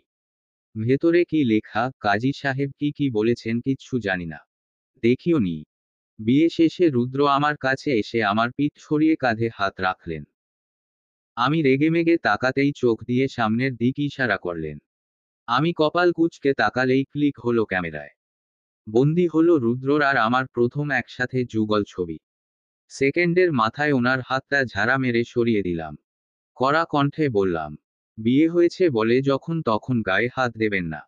এরপর হনহন করে বেরিয়ে পড়লাম কাজী অফিস থেকে। পা ছুঁড়ে বাইরে এসে দাঁড়ালাম। কোনো তোয়াক্কাই দেখালাম না রুদ্রর অভিব্যক্তি জানার। আমার মাথায় তখন চিন্তা, অনেক চিন্তা। বাবা মা, আপু এরা জানলে কি হবে? কেমন হবে তাদের প্রতিক্রিয়া? সকালে বড় মুখ করে বিয়ে করব না বলে আসা আমি এই বিকেলে যখন বধূবেশে ওনাদের সামনে গিয়ে দাঁড়াবো। আত্মীয় স্বজন জানলে ছি করবে। বলবে মেয়ে পালিয়ে বিয়ে করেছে। আরো কত কি যোগ করবে সাথে কে জানে। আমার এক পৃথিবীর সবটুকু ক্রোধ রুদ্রর ওপর চড়াও হলো। সবকিছুর জন্যে এই মানুষটাই দায়ী। আমার তথাকথিত স্বামী। রুদ্র আমাকে নিয়ে সোজা ওনাদের বাড়িতে এনেছেন। সাথে ডেকে পাঠিয়েছেন আমার পরিবারকেও। এতটা তারা আর এতটা সিরিয়াস ভঙ্গি ছিল ওনার, যে বিয়ের আগেই শ্বশুর বাড়িতে হাজির হতে হলো আমার আপু আরিশাকেও। আমাকে বধূর বেশে দেখে সবার মাথায় আকাশ ভেঙে পড়ল। প্রত্যেকেই যেন কথা বলতে ভুলে গেল। খানিকক্ষণ কেউটু শব্দ অবধি করেনি। বড় চোখে শুধু দেখছিল আমাদের। আর আমি শক্ত পাথরের ন্যায় দাঁড়িয়ে। জোরপূর্বক এই বিয়ের সামান্য দুঃখ যেন নেই আমার। অথচ শুধু আমিই জানতাম ভেতরটায় কি চলছিল। প্রকাণ্ড ঘূর্ণিঝড় যেন উল্টে পাল্টে দিচ্ছিল সব। এখন এই তিনটি মানুষকে কি জবাব দেব আমি? এই বিরাট সময়ের নীরবতা ভাঙলেন স্বয়ং রুদ্র। ঘোষণা করলেন, আমি আর সেজুতি 1 ঘন্টা আগে কাজী অফিসে গিয়ে বিয়ে করেছি। সেজুতি এখন শরীয়ত মোতাবেক আমার স্ত্রী, আর এটা বলতেই আমি আপনাদের ডেকেছিলাম। কথাটা উনি বাবাকে উদ্দেশ্য করে বলেছেন। বাবা হতাশ চোখে আমার দিকে তাকিয়ে। আমি একবার চেয়েই চোখ নামিয়ে ফেললাম। ওই দৃষ্টিতে দৃষ্টি মেলানোর সাহস আমার নেই। আম্মু কেঁদে বললেন, কিন্তু এভাবে বিয়ে করার কি দরকার ছিল বাবা? আমরা তো একদম মানা করিনি তোমাদের বিয়েতে, বলেছিলাম। আপনারা পুরোপুরি নিশ্চয়তাও দেননি আন্টি। তাই জন্যেই আমার এভাবে বিয়েটা করতে হয়েছে। তুমি নিশ্চয়ই ওকে জোর করে বিয়ে করেছ রুদ্র। রুদ্রর মা ভীষণ রেগে বললেন কথাটা। রুদ্র একটুও বিচলিত না হয়ে জবাব দিলেন, না। মিথ্যে বলছো কেন? সেজুতি তো তোমাকে বিয়ে করতে চায়নি। আজ সকাল অবধিও না। তাহলে ঘন্টায় কি এমন হলো যে? সেটা ওনাকেই জিজ্ঞেস করো। উনি তো সামনেই আছেন। জেনে নাও, আমি আসলেই ওনাকে জোর করে বিয়ে করেছি কিনা। শেষ কথাটা বলতে রুদ্র আর চোখে আমার দিকে তাকালেন একবার। আন্টি সত্যিই এগিয়ে এলেন। আমার 2 বাহু নরম হাতে ধরে বললেন, আমার দিকে তাকাও সেজুতি। আমি তাকালাম। আন্টি তীক্ষ্ণ চোখে চেয়ে প্রশ্ন করলেন, এই বিয়ে তোমার ইচ্ছেতে হয়েছে? আমি এক মুহূর্ত না ভেবে বললাম, হ্যাঁ। আন্টির হাত শিথিল হলো। পাশ থেকে আপু বিস্ময় নিয়ে বলল, তাহলে সকালে মানা করেছিলি কেন? এমনি। আমার সংক্ষিপ্ত উত্তরে খুশি হল না কেউ। আম্মু উঁচু কণ্ঠে বললেন, এমনি? এমনি কেমন কথা? আমরা যখন বিয়ের কথা তুলেছি তুই সাফ সাফ মানা করে সন্ধে বেলা বউ সেজে হাজির হয়ে বলছিস এমনি বিয়ে করেছিস। আমাদের জন্যে ধৈর্য ধরা যেত না? এমন কি হয়ে গেল যে বড় বোনের আগে নিজেই বিয়ে সেরে ফেললি? রুদ্র বড় স্বরে বলে উঠলেন, আজকাল বড় ছোট কোনো ব্যাপার নয় আন্টি। অভ্র তো আমার ছোট, অথচ ওর বিয়ে আগে হতে যাচ্ছিল। এটা নিয়ে আমাদের তো কোনো সমস্যা হয়নি, আপনাদের কেন হচ্ছে? এটাই কি স্বাভাবিক নয় বাবা? আমরা মধ্যবিত্ত মানুষ। তোমাদের মতো এত উঁচু বিত্তবান নই। আশেপাশের সবার কথা শুনে বেঁচে থাকতে হয়। তাছাড়া আমার মেয়ের থেকে এমন ছেলেমানুষই আমি আশা করিনি। আম্মু দীর্ঘশ্বাস ফেললেন। সাথে কেঁদে উঠলেন। আমার ভেতরটা ফেটে যাচ্ছিল তখন। কিভাবে পাথর হয়ে দাঁড়িয়ে আছি নিজেও দ্বিধাদ্বন্দ্বে ভুগছি। রুদ্র ওনার মায়ের দিক ফিরে বললেন, তুমি তো কাল অবধি চেয়েছিলে অভ্রর আগে আমার বিয়ে হোক। বড় ছেলের বউয়ের মুখ দেখতে মরিয়া হয়ে গেছিলে। তাহলে এখন এভাবে দাঁড়িয়ে আছো কেন? আন্টি চটে বললেন, তো কি করতে বলছো? ধেই ধেই করে নাচবো আমি? আমার মাথা হেট করে দিলে। সবাই কি ভাবছেন? এতক্ষণে নীরব অভ্র ভাইয়া মুখ খুললেন। এগিয়ে এসে বললেন, কেউ কিচ্ছু ভাববে না মা। তোমরাই সামান্য বিষয়টাকে টেনেটুনে লম্বা করছো। আরে বাবা, ভাই তো নিজেই চেয়েছিল ঢাকঢোল পিটিয়ে বিয়ে করবে, সে যুতিই রাজি হয়নি তখন। হতে পারে ওদের মধ্যে মনমালিন্য হয়েছিল। তাই এখন মিটে গেছে, দুজন খুব খুশিতে বিয়ে সেরে ফেলল। হতে পারে না। আর তাই তোমরা অহেতুক নাড়াচাড়া না করে ভাই আর সেজুতিকে মেনে নাও। ওদের দেখেই বোঝা যাচ্ছে কত ক্লান্ত। তার ওপর সেজুতি কি ভারী একটা শাড়ি পরেছে, ওর কষ্ট হচ্ছে না? ওরও বিশ্রাম দরকার। আমি কটমট করে অভ্র ভাইয়ার দিকে তাকালাম। আমাকে সব থেকে বড় বাসটা তো এই লোকটাই দিয়েছে। আর এখন দরদ দেখাচ্ছে, হুহো। অভ্র ভাইয়ার কথাটা আন্টির ওপর প্রভাব ফেলল। তিনি ফোঁস করে এক নিঃশ্বাস ফেলে বাবার কাছে গিয়ে দাঁড়ালেন। বাবা থম মেরে দাঁড়িয়ে, মুখে রানেই। আন্টি নম্র কণ্ঠে বললেন, যা হওয়ার হয়ে গেছে ভাইজান, ছেলে মেয়ে দুটো ভুল করেছে, ওদের হয়ে আমি আপনার কাছে ক্ষমা চাইছি। আন্টি হাত জোর করতেই বাবা ব্যস্ত কণ্ঠে বললেন, না না আপা, আপনি কেন? রুদ্র প্রতিবাদ করে উঠলেন, আমরা ভুল করিনি মা। বিয়ে করা ভুল কাজ নয়। আন্টি চোখ বুজে ঠোঁট গোল করে শ্বাস ফেললেন, যার মধ্যে ছেলের প্রতি হতাশা ছিল। এরপর বাবাকে কোমল কণ্ঠে বললেন, আপনারা আর রাগ করে থাকবেন না। ওদের মেনে নিন। আমি তো সেজুতিকে নিজের পুত্রবধূ হিসেবে সেদিনই মেনেছি যেদিন রুদ্র জানিয়েছিল ওর কথা। এখন আপনারাও যদি। বাবা একবার আমার দিক তাকালেন। রুদ্র এ যাত্রায় আমার হাত ধরলেন। মুঠোয় পুরলেন পুরোটা। আমি চেয়েও ছাড়াতে পারলাম না। আপনি নিশ্চিন্ত থাকতে পারেন আঙ্কেল, সেজুতিকে ভালো রাখার সর্বোচ্চ চেষ্টা করব আমি। ওনার সুন্দর গোছানো কথাটায় বাবা এতক্ষণে মুচকি হাসলেন। আমি প্রচণ্ড অবাক হয়ে ওনার দিকে তাকালাম।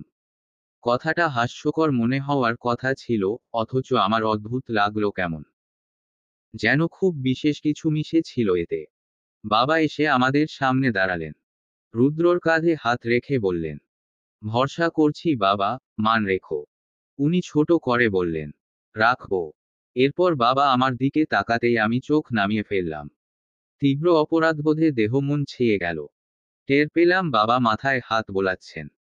আমি চট করে মাথা তুলতেই বাবা ছলো চোখে হাসলেন। আমার আকাশ ভেঙে কান্না পেল। ঝাঁপিয়ে পড়লাম বাবার বুকে। ইচ্ছে করলো গলা ফাটিয়ে বলতে, আমাকে নিয়ে যাও। এই রাক্ষসরূপী শয়তান লোকটার সাথে আমি থাকব না। কিছুতেই না। শেষমেশ বাড়ির সবাই মেনে নিলেন। বিয়ে হয়েছে, এখন করার তো কিছু নেই। বাবা, আম্মু সবাই আমাদের মন ভরে দোয়া করলেন। সেদিনের মতো ঝামেলা মিটলেও আমার সুপ্ত রাগটা অবিচল। কারণ রুদ্র আবার জিতে গেলেন। এত বড় একটা অন্যায় করেও পার পেলেন। আমি না পারছিলাম কাউকে বলতে, না পারছিলাম সইতে, খুব করে চেয়েছিলাম যেন কেউ মেনে না নেয়। অথচ হলো না। এখানেও পূরণ হলো না আমার ইচ্ছে। রুদ্রর মা, মানে আমার শাশুড়ি মা ভীষণ ভালো মানুষ। আমাকে প্রতিটি সম্বোধনে ওনার মা ডাকা চাই। এছাড়া যেন কথাই বলেন না। এই মুহূর্তে আমি বসে আছি বিছানায়। বিশাল ঘরের তুলতুলে বিছানায় শক্ত মন নিয়ে আমি হাঁটুতে মুখ গুজে বসে বিয়ের বেনারসিটা ছেড়ে এখন একটু পাতলা সুতির শাড়ি পরেছি। এত এত শাড়ি চোখের পলকে বাড়িতে হাজির হয়েছে। এনেছেন রুদ্র। মেয়েদের শপিং পছন্দ, জামা কাপড়, গয়না এসব তাদের দুর্বলতা হলেও আমার মন কোনো কিছুতেই ভালো হয়নি। আমার থমথমে গোমরা মুখ পাল্টায়নি। তবে একটা বিষয়ে সত্যি, আমাকে বউ হিসেবে পেয়ে আন্টি খুশি হয়েছেন। রাতে বাবা মাকে না খাইয়ে ছাড়েননি। খোশগল্পে মেতেছিলেন। প্রত্যেকটা কথায় ওনার খুশি ঝরে পড়ছে যেন। হয়তো গোয়ার ছেলে এতদিনে বিয়ে করেছে এই আনন্দেই আটখানা আন্টির মন। বাবা, আম্মু, আপু বাড়িতে ফিরে গেছেন। তারপর আন্টি আলমারি থেকে তার দুটো বালা, নাকফুল আর একটা চিকন স্বর্ণের চেইন পরিয়ে দিলেন আনায়, সাথে বললেন, আজ থেকে আমার মেজাজি ছেলেটার সব দায়িত্ব তোমার। আমি ওনার পা ছুঁয়ে সালাম করলাম। উত্তরে চুপ ছিলাম। ইচ্ছে করছিল একটা কিছু বলি, বা ওনাকে সত্যিটা খুলে বলি। বলে ফেলি যে আপনার ছেলে আমায় কিভাবে বিয়ে করলো। কিন্তু পারলাম না। দেয়ালেরও কান আছে, বাই এনি চান্স রুদ্রর কানে খবর পৌঁছে যাক, আর বিয়ে ভেঙে দিক আপুর। এরপর আর কি কি তুলকালাম ঘটাতে পারেন তাও আন্দাজের বাইরে। এই কদিনে লোকটাকে যেন চিনে ফেলেছি। ওনার প্রতিটি হাড়মজ্জায় শয়তানের বসবাস। সত্যি বলতে আন্টি যখন আমাকে এ ঘরে দিয়ে গেলেন আমার হাত পা ছড়িয়ে কান্না পেয়েছিল। লোকটার সাথে এক ঘরে থাকতে হবে ভাবলেই আতঙ্কে বিবশ হচ্ছি। ইজ্জতের ওপর হামলা করবেন না তো। যে জোর করে বউ বানাতে পারে, সে জোর করে অধিকার ফলাতে কতক্ষণ। আমার ভাবনার মধ্যেই ঘরে এক জোড়া পায়ের শব্দ। চমকে তাকালাম। ভেবেছিলাম উনি এসেছেন। না, অভ্র ভাইয়া। স্বস্তি পেলেও অভ্র ভাইয়াকে দেখে মুহূর্তে মুখ কালো হয়ে গেল আমার। রাগ হলো। এই মানুষটার ভালোবাসার কোনো মূল্য এখন আমার কাছে নেই। অভ্র ভাইয়া ভীষণ হাসিখুশি মুখ নিয়ে এসে আমার সামনে বসলেন। সেজুতি তুমিতি আমার ভাবি হয়ে গেলে এখন। কি ডাকবো বলো তো, কোন সম্পর্কটাকে জোর দেব? শালি নাকি ভাবি? শালি হিসেবে দুষ্টুমি করব নাকি ভাবির মতন? আমি ওনার দিকে না চেয়েই বললাম, একটারও প্রয়োজন নেই ভাইয়া। আপনি আমার সঙ্গে কথা না বললেই ভালো হয়। আমার কাটকাট জবাবে অভ্র ভাইয়ার হাসিটা দপ করে নিভে গেল। সিরিয়াস হয়ে বললেন, মানে? কথা কেন বলবো না? এনি হাও তুমি কি আমার সাথে রাগ করেছ? আমি কি কিছু করেছি? আমি তাকালাম। চোখ ছোট করে বললাম, করেননি। ভাইয়া মনে করার খুব চেষ্টা করে বললেন, না, আমার তো মনে পড়ছে না এমন কিছু। আমি দীর্ঘশ্বাস ফেলে হাসলাম। বললাম, পড়বে কি করে? আপনার কাছে হয়তো এটা এমন কোনো ব্যাপারই না। অভ্র ভাইয়া ভীষণ তটস্থ হয়ে বললেন, কি বলছো বলো তো সে যুক্তি? আমার মাথায় কিন্তু কিচ্ছু ঢুকছে না। আচ্ছা ভাইয়া, আপনি সত্যিই আপুকে ভালোবাসেন তো? হঠাৎ এরকম প্রশ্নে ভাইয়া ভ্যাবাচেকা খেলেন। তবে বিলম্ব না করেই জবাব দিলেন, অবশ্যই বাসি। আমি ভ্রু উচালাম। তাই? তাহলে আপনার ভাইয়ের এক কথায় বিয়ে ভেঙে দিতে রাজি হলেন কি করে? ভাইয়া ধাক্কা খাওয়ার মতন করে তাকালেন। তুমি কি করে জানলে? কি করে জেনেছি সেটা তো গুরুত্বপূর্ণ নয়। এরকম করেছিলেন তো, তাই না? ভাইয়া এই পর্যায়ে দৃষ্টি সরালেন আমার থেকে। আমার হাসি পেল। তাচ্ছিলের হাসি। বললাম, আমি অবাক হয়েছি খুব। আপনাদের এতদিনের সম্পর্ক অথচ ভাইয়ের এক কথায় কোনো প্রশ্ন না করেই আপনি বিয়ে ভাঙতে হ্যাঁ বললেন। একবারও ভাবেননি এতে আপুর কি অবস্থা হতো? ওর ওপর কি প্রভাব পড়তো? ও তো শেষ হয়ে যেত ভাইয়া। ভালোবাসার ওপর থেকে বিশ্বাসটাই হারিয়ে ফেলতো। আর আপনি? আপনার ভালোবাসা কি মিথ্যে ছিল? আপনি কষ্ট পেতেন না? ভাইয়া নিচের দিক তাকিয়েই বললেন, পেতাম। ওর থেকেও দ্বিগুণ কষ্ট পেতাম। আমি উদ্বিগ্ন হয়ে বললাম, তাহলে কি করে মতো দিলেন আপনার ভাইয়ের এমন অন্যায় আবদারে? ভাইয়া তাকালেন। আমার ভাইকে তুমি চেনো না সে যুক্তি, আমি কষ্ট পাবো এমন কোনো কাজ ভাই কোনো দিন করবে না। এ বিশ্বাস আমার ছিল। কথাটা আমার কাছে যুক্তিহীন ঠেকল। বিরক্তিতে মাথা নেড়ে আরেক দিক ফিরলাম। ভাইয়া লম্বা শ্বাস ফেলে বললেন, আমি যখন ছোট তখন বাবা মারা যান। ভাইয়ের বয়স কত আর 15-16। বাবার হঠাৎ মৃত্যু মা মেনে নিতে পারেননি। শোকস্তব্ধ হয়ে পড়েন। সংসার, ছেলে মেয়ে, জাগতিক সব তুচ্ছ হলো মায়ের কান্না আর উদাসীনতার কাছে। বহুদিন আমি মায়ের কাছে যেতে অবধি পারিনি। মা ঘরবন্দি থেকেছেন। সেই সময়টায় আমায় কে সামলেছে জানো? ভাই। দুহাতে তুলে নিয়েছে আমার দায়িত্ব। আমি ব্যথা পাবো এরকম কোনো সংকীর্ণ জায়গা ভাই ছাড়েনি। আমি কাঁদব ভাই তা কখনো সহ্য করেনি। এমন অনেক কিছু যা মা দিতে চাইনি, কিন্তু ভাই এনে দিয়েছে আমায়। আমার একবার চাওয়ায় নিজের প্রিয় জিনিসটা দিয়ে দিয়েছে। দ্বিতীয়বার প্রশ্ন করেনি। আর সেই ভাই জীবনে প্রথমবার কিছু চাইলো, হোক আমার জীবনের চেয়েও দামি কিছু, আমি কেন দেব না সে যুক্তি। তুমিও তো আরিশাকে ভালোবাসো, তুমি হলে দিতে না? আমি নির্বাক হয়ে বসে রইলাম। কথার প্রেক্ষিতে জবাব শূন্য আমি। কি বলবো? কি উত্তর দেব? অভ্র ভাইয়া আবার বললেন, জানি না তোমাদের মধ্যে কি চলছে। ভাইয়ের সাথে কবে আলাপ, কিভাবে এই বিয়ে তাও জানি না। তবে একটা কথা বলবো, ভাইকে যদি চিনতে পারো, বুঝবে মানুষটা ভেতরে মোমের মতো নরম। ভালোবাসার তাপ পেলেই নির্নিমেষ গলে যাবে। তক্ষুনি অভ্র ভাইয়াকে বাইরে থেকে ডেকে উঠলেন আন্টি। ভাইয়া, আসছি, বলে উঠে দাঁড়ালেন। আমার মুখের দিক চেয়ে মুচকি হেসে বললেন, আসছি। Have a nice dream. ভাইয়া চলে গেলেন। তারপর অনেকটা সময় পার হলো। হঠাৎ জুতোর শব্দ পেয়ে আমার বুঝতে অসুবিধে হলো না কে আসছে। তৎক্ষণাৎ শুয়ে পড়লাম বিছানায়। ভান করলাম আমি ঘুমিয়ে গেছি। কেউ নিশ্চয়ই অকারণে ঘুমন্ত মানুষকে জাগিয়ে তুলবে না। টের পেলাম পায়ের শব্দটা অতি সন্নিকটে আমার। এরপরে খুব কাছে এসে থামল। আমি চোখ খিচে বুজে কাত হয়ে শুয়েছিলাম। সেই মুহূর্তে হাতে টান পড়ল। রুদ্র রীতিমতো টেনে উঠিয়ে বসালেন আমায়। হোক চোকালাম। জিজ্ঞাসু চেহারায় ওনার দিকে তাকালাম। উনি ঘাড় কাত করে বললেন, বাসর রাতে স্বামীকে সালাম করতে হয় জানেন না? আমি দাঁত চেপে তাকিয়ে থাকলাম ওনার ফর্সা মুখের দিকে। পরপর খেয়াল করলাম ওনার পরনের নীল পাঞ্জাবি। মনোযোগী হয়ে নিজের শাড়ি দেখলাম তারপর। একই ডিজাইন, একই নকশা। কাপল সেট। উনি পোশাক মিলিয়ে কিনেছেন। কি ব্যাপার? শুনতে পাননি? শুনেছি। আমার সংক্ষিপ্ত উত্তরে উনি বোধ হয় খুশি হননি। ভ্রুকুচকে পুরু কণ্ঠে বললেন, শুনলে বসে আছেন কেন? নিন, সালাম করুন। ঘাড়তারা লোক সালাম না করা অবধি যে আমাকে রেহাই দেবে না আমার বোঝা হয়ে গেছে। ছোট্ট শ্বাস ফেলে নামতে উদ্যত হব ঠিক তখনই উনি ভাব নিয়ে বললেন, থাক দরকার নেই। কেমন ফাজলামো! সালাম করতে বলে আবার। বিরক্তি তখন আমার রগে রগে দৌড়ে মরছে। রুদ্র আমার পাশে বসতেই আমি দূরে সরতে গেলাম। অমনি উনি হাত চেপে ধরলেন। আমি জ্বলন্ত চোখে তাকালাম। হাত সরান। উনি শান্তভাবে বললেন, সম্ভব না। কাছে আসুন। আমার কিছু বলার পূর্বেই উনি হ্যাঁচকা টান বসালেন। হুমড়ি খেলাম ওনার বুকের ওপর। ওনার বুকের ভেতরের ধুকধুক শব্দটা তখন স্পষ্ট কানে বাজল। আমি সরতে গেলাম। উনি বাধা দিলেন। বরং আরো শক্ত করে চেপে রাখলেন।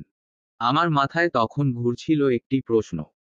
একদিনের আলাপে মানুষ কিভাবে এরকম ব্যবহার করতে পারে? নির্লজ্জ। উনি হাত শিথিল করলেন সময় নিয়ে। সুযোগ পেতেই আমি ছিটকে সরে এলাম। উনি কিছুক্ষণ চেয়ে থেকে অন্যদিক তাকালেন। পরপর নিচের দিক চেয়ে মুচকি হাসলেন। আমি ভেতরে কৌতূহলটা চেপে রাখতে না পেরে বলে উঠলাম, একটা কথা বলবেন? উনি ভ্রু নাচালেন। কি কথা? আমি অনতিবিলম্বে প্রশ্ন ছুড়লাম। আপনি এত ভাবওয়ালা একজন মানুষ হয়ে একটা মেয়েকে প্রথম দেখেই কিভাবে ছ্যাঁচড়ামো করলেন? প্রেমপত্র, জোর করে বিয়ে আশ্চর্য না। আপনার মতো লোক, সে এরকম করতে পারে এ মানুষ কশ্চিনকালেও বিশ্বাস করবে? চেহারার সাথে চরিত্রের মিল নেই? নাকি আপনি এরকমই, যেখানে গিয়েই মেয়ে দেখেন, তাদেরকেই হাতের ফাঁকে চিঠি দেন, তুলে বিয়ে করেন? ভেতরের সব রাগ উগরে দিলাম আমি। তবুও মনে হলো, যতটা চেয়েছিলাম তার এক আনাও পারিনি। অথচ রুদ্র শান্ত চোখে অনিমিষই চেয়ে রইলেন। আমি থামলাম, শ্বাস নিলাম। তখনও উনি চুপ। বলবেনই বাকি। যা সত্যি তাই বলেছি। এরকম ঘটনাই তো ঘটল আমার সঙ্গে, তাই না? কে বলল? আমি কালই আপনাকে প্রথম দেখেছি। আমি সদাজাগ্রত হয়ে তাকালাম ওনার দিকে। ওনার বাদামি দৃষ্টিতে প্রশ্নবোধক দৃষ্টি বুলিয়ে বললাম, তাহলে? গম্ভীর মানুষটা মুচকি হাসলেন। সত্যি বলতে এত সুন্দর করে হাসলেন উনি, আমার চোখ চুরিয়ে গেল এতে। চেয়েই রইলাম। উনি চুলগুলো ওপরে ঠেলে ভরাট কণ্ঠে বললেন, আমি আপনাকে আরো আগে থেকে চিনি। আমি বিস্মিত হয়ে বললাম, আগে থেকে।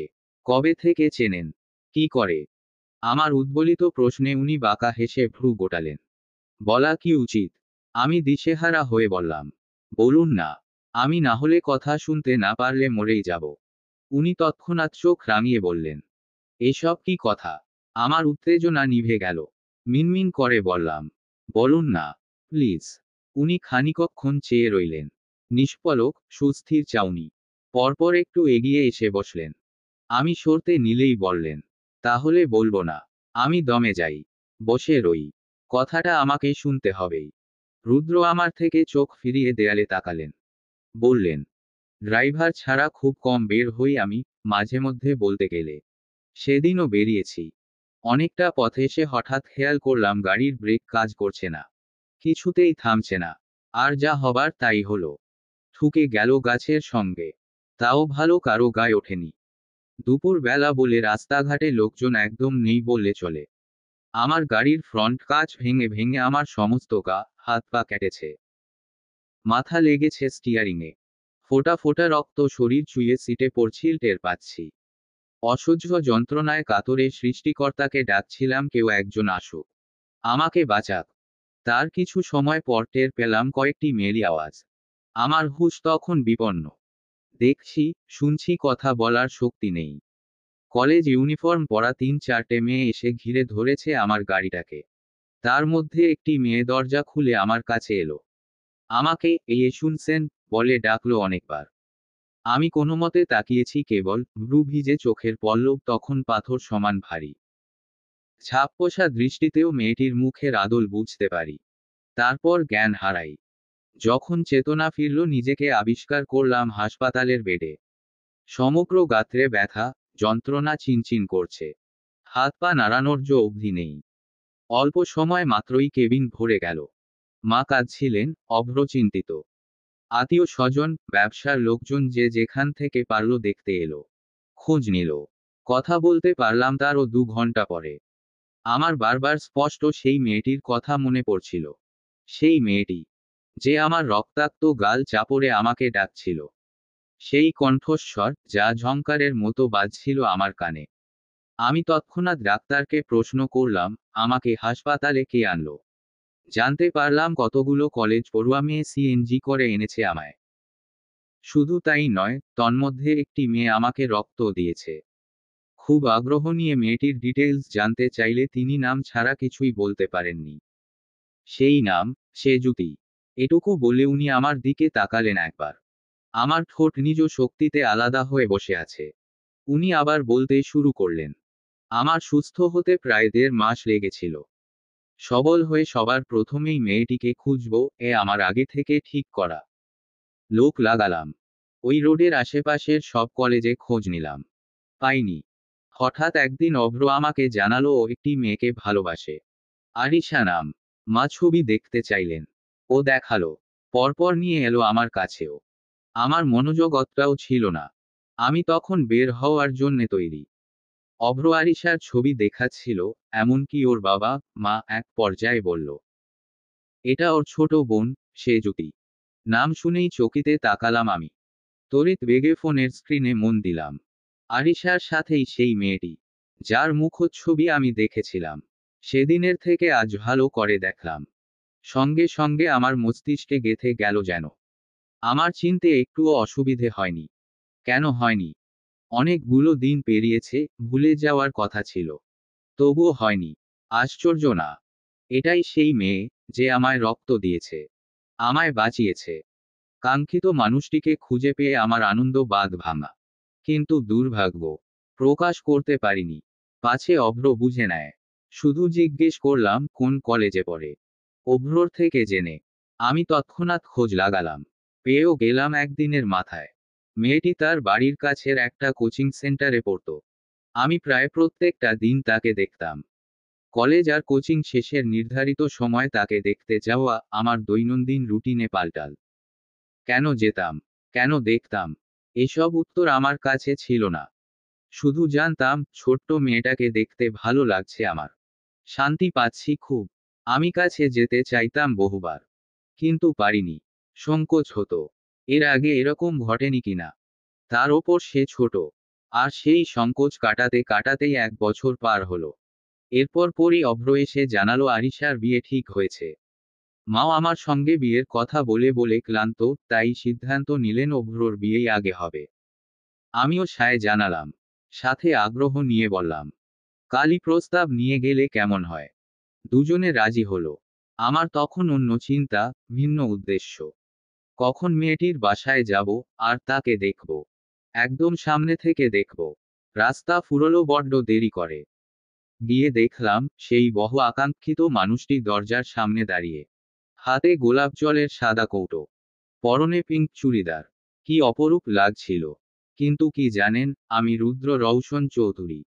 নিজের অনুভূতি চেপে রাখার কৌশল রপ্ত ছিল আমার। খুব সুন্দর এলোমেলো মনটাকে গুছিয়ে নিলাম।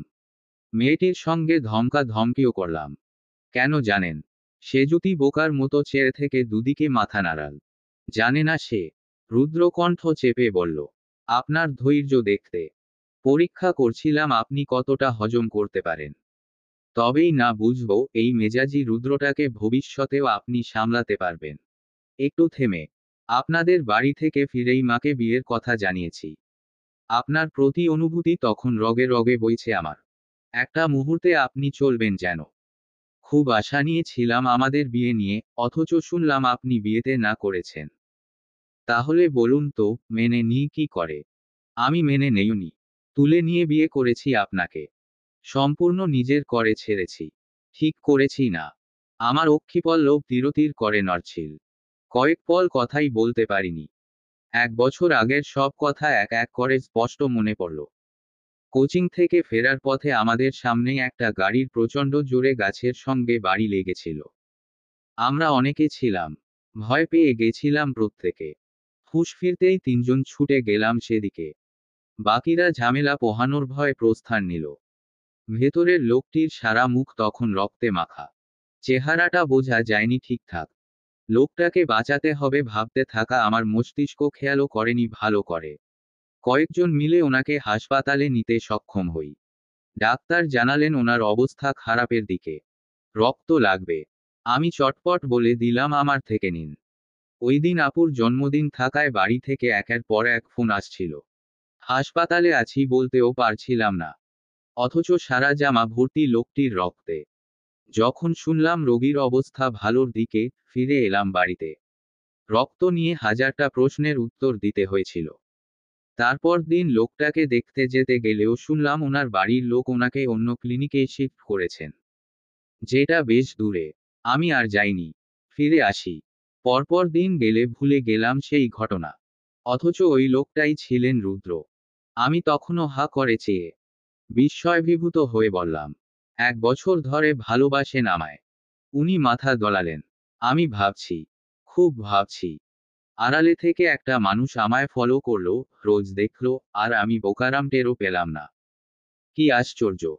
আমার ভাবনায় ডুবে থাকা মন নড়ে উঠল ওনার হাতের স্পর্শে। আমি তাকালাম। উনি গভীর চোখে চেয়ে বললেন, 1 বছর আপনার কাছে আসার অপেক্ষা করেছি। আপনি আসেননি। এখন আমি এলাম। ফিরিয়ে দেবেন। কাছে টানবেন না। আমি তৎক্ষণাৎ কিছু বলতে পারলাম না। চুপ করে রইলাম। উনি কণ্ঠ খাদে নামিয়ে বললেন, একবার ভালোবেসে দেখুন, ঠকবেন না। আমি স্থির হয়ে বললাম, সময় লাগবে। উনি একটু হেসে বললেন, দিলাম সময়। আদৌ সেদিন আসবে কিনা কে জানে, যেদিন আমায় কাছে টেনে বলবেন, ভালোবাসি রুদ্র। আজ আমাদের সংসারের 3 বছর। আর এখন আমি ওই মানুষটাকেই পাগলের মতো ভালোবাসি। যতদিন পার হয় আমার ভালোবাসা আকাশের মতো সীমা ছাড়ায়, পাহাড় ডিঙায়, পায়ে সমুদ্র সম গভীরতা।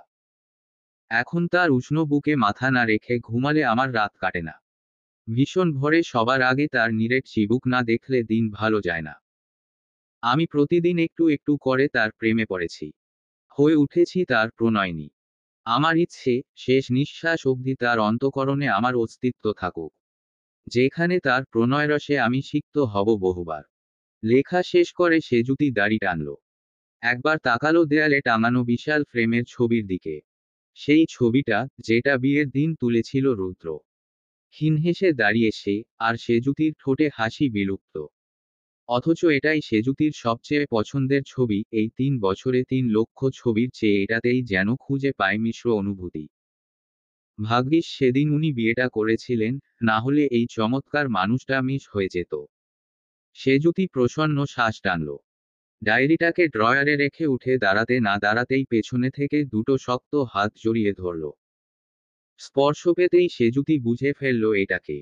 মুচকি হেসে বলল, কখন এলেন? রুদ্র তার চুলের ভাঁজে নাক ঘষে জবাব দেয়, এক্ষুনি। ফ্রেশ হবেন না? তুমি আমার ফ্রেশনেস। সেজুতি লজ্জা পায়। একটু চুপ থেকে বলে, শুনুন, খুব ভালোবাসি। আমিও ভালোবাসি। তবে তোমার থেকেও বহুগুণ বেশি। কেন এত ভালোবাসেন? রুদ্রর হাতের বাঁধন দৃঢ় হয় আরো। সেজুতির কাঁধে থুতনি গুজে উত্তর দেয়, কারণ তুমি আমার সন্ধ্যা প্রদীপ, আমার সেজুতি, আমার প্রণয়ে আসক্ত প্রণয়িনী। সমাপ্ত। গল্প প্রণয়িনী। প্রণয় সিজন 2। লেখনীতে নুসরাত সুলতানা সেজুতি। সম্পূর্ণ গল্প।